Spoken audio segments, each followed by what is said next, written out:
Hello students, I am Professor Dipali Jain from Computer Engineering Department of SSIT College. So welcome to the lecture 7 of your subject Operating System. So in your previous lecture number 6 I explained you the system calls and steps of execution of system calls in your operating system, right, which is very important topic and for your 7 marks question.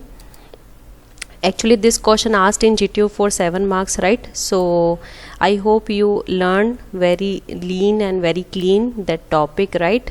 So in your today's lecture 7 I will explain you different types of operating systems, right? So these are basically 6 types, right? Batch operating system, second one is multi-programming operating system, multitasking OS, time sharing OS, parallel OS and distributed OS. Parallel and distributed both are the types of operating system which is combinedly made, and sixth one is real time OS, that is real time operating system. Okay, तो आपने मुझसे पहले जो समझे थे that are the operating system architecture जो था वो आपके जो थे बेसिकली जो टाइप्स आपने मुझसे स्टडी किए थे वो आर्किटेक्चर्स थे, स्ट्रक्चर थे ऑपरेटिंग सिस्टम के. एक्चुअली मैं ये इसलिए बता रही हूँ क्योंकि जब जीटीयू में क्वेश्चन आस्क होता है कि right the types of operating system, तब टाइप्स ऑफ ऑपरेटिंग सिस्टम में आपको बेसिकली अभी जो मैंने 6 नाम आपके सामने बोले थे वो 6 टाइप्स जो हैं वो एक्सप्लेन करने होते हैं. और जब आपसे पूछे right the types of architecture और स्ट्रक्चर्स ऑफ ऑपरेटिंग सिस्टम, तब आपको ये 5 टाइप्स के आर्किटेक्चर्स को एक्सप्लेन करना होता है. तो both questions are very different, तो आप बहुत ध्यान से क्वेश्चन को रीड करना, देन आफ्टर दैट आप 7 मार्क्स के क्वेश्चन को परफॉर्म करना. जनरली स्टूडेंट्स को इन दोनों टॉपिक्स के अंदर कन्फ्यूजन होता है, इसीलिए मैंने ये चीज़ यहाँ पर आपकी मेंशन की है. Okay, so let's see the types of operating system. 6 types के होते हैं, जैसे मैंने अभी आपको नाम बताया कि डिफरेंट टाइप्स के ऑपरेटिंग सिस्टम बने थे, तो वो सारे यहाँ पर मेंशन होंगे. और 6 टाइप्स होते हैं, तो आज मैं आपको एक्सप्लेन करूँगी first type of operating system, that is batch operating system out of 6 types. Okay, so let's see the batch operating system, the first type of operating system, right? Batch OS. As we know, the OS is the interface between the user and hardware. कि operating system क्या provide करता है हमको? Interfacing provide करता है user और hardware resources के बीच में. तो अभी आपको यहाँ तक का नॉलेज अच्छे से हो चुका है, लेकिन उसमें बैच ऑपरेटिंग सिस्टम क्या रोल प्ले करता है वो अब आप यहाँ पर देखना. But in batch OS the users of a batch OS do not interact with the computer directly. यहाँ पर हम क्या करते हैं कि ऑपरेटिंग सिस्टम जो है वो बेसिकली क्या होता है, यूज़र और हार्डवेयर में इंटरफेसिंग प्रोवाइड करता है. लेकिन बैच OS के अंदर क्या होता है, डायरेक्टली इंटरफेसिंग प्रोवाइड नहीं करता है. ये टाइम को सेव करने के लिए कुछ नई चीज़ जो है इसके अंदर बनाता है, दैट इज़ बैच. तो बैच बनते हैं कलेक्शन ऑफ जॉब से, राइट? तो ये चीज़ अभी आपको यहाँ पर एक्सप्लेनेशन सीखने को मिलेगा, फिर मैं आपको डायग्राम से गो थ्रू कराऊंगी. वैसे में आप एक बार आप डायग्राम को अगर देखोगे तो आपको समझ में भी आएगा. यहाँ पर बीच में क्या है, ऑपरेटिंग सिस्टम, राइट? जॉब 1 है, जॉब 2 है, एंड जॉब कहाँ तक जा रहे हैं, एन तक है. मीन्स जॉब 1 2 3 4 यहाँ पर पूरी एक पाइपलाइन है जॉब्स की, and till then job N तक. वो कहाँ से इंटरेक्ट कर रहे हैं, वो कर रहे हैं ऑपरेटिंग सिस्टम से इंटरेक्ट कर रहे हैं जॉब्स. फिर जॉब जो इम्पॉर्टेंट है उन सब का अपन क्या बनाएंगे, बैच बनाएंगे. जैसे आप फॉर एग्जांपल कोई ट्यूशन क्लासेस पढ़ते हैं, तो अगर सेम सब्जेक्ट है मैथ्स, राइट, तो मैथ्स के लिए अगर क्लासेस चल रहे हैं तो हम सेम मैथ्स की स्टडी करने वाले स्टूडेंट्स का क्या बना देते हैं, बैच. तो स्टूडेंट्स क्या हुए वहाँ पर, जॉब 1 2 3 एंड 4, राइट? और बैच किसका बना, मैथ्स का. तो अब आपको समझ में आया होगा कि कलेक्शन ऑफ जॉब्स करके उनको अच्छे से शेड्यूल करके हम बनाते हैं बैच.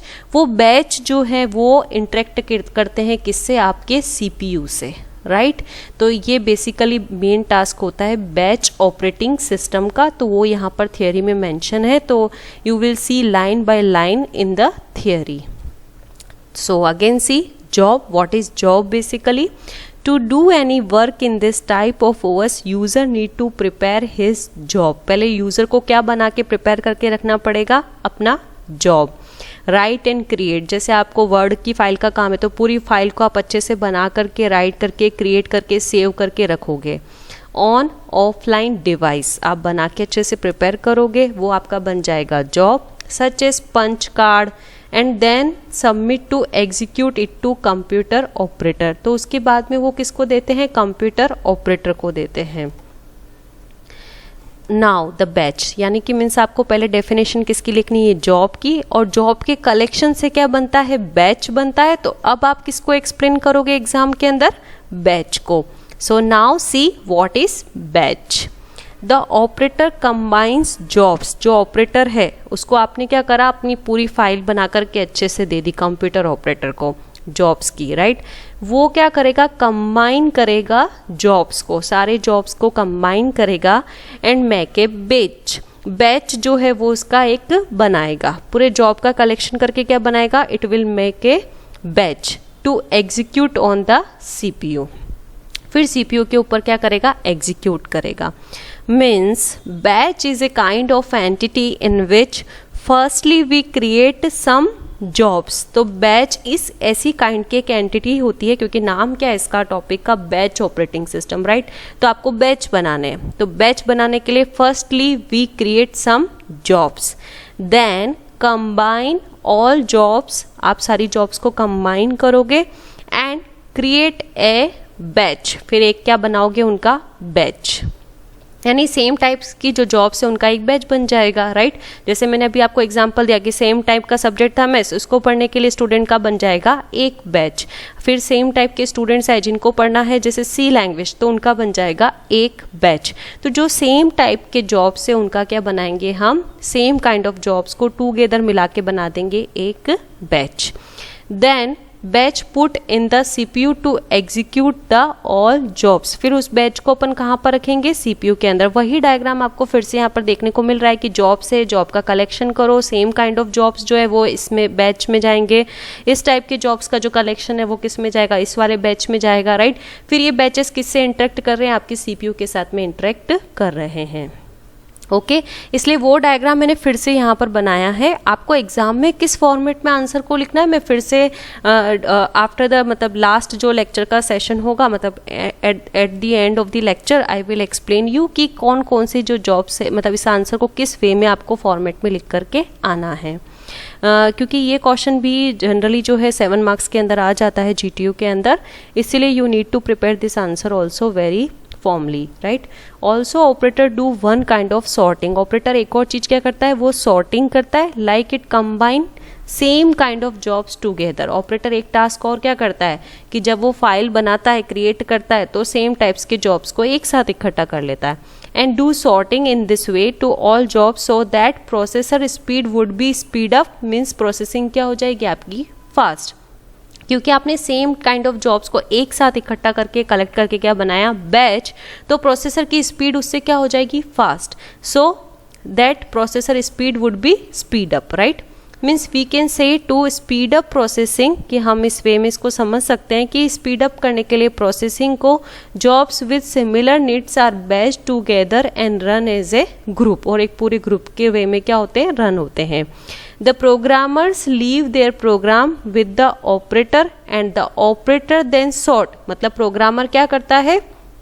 लीव कर देता है, उसके पूरे प्रोग्राम को छोड़ देता है विद द ऑपरेटर, किसके पास में? कंप्यूटर ऑपरेटर के पास में।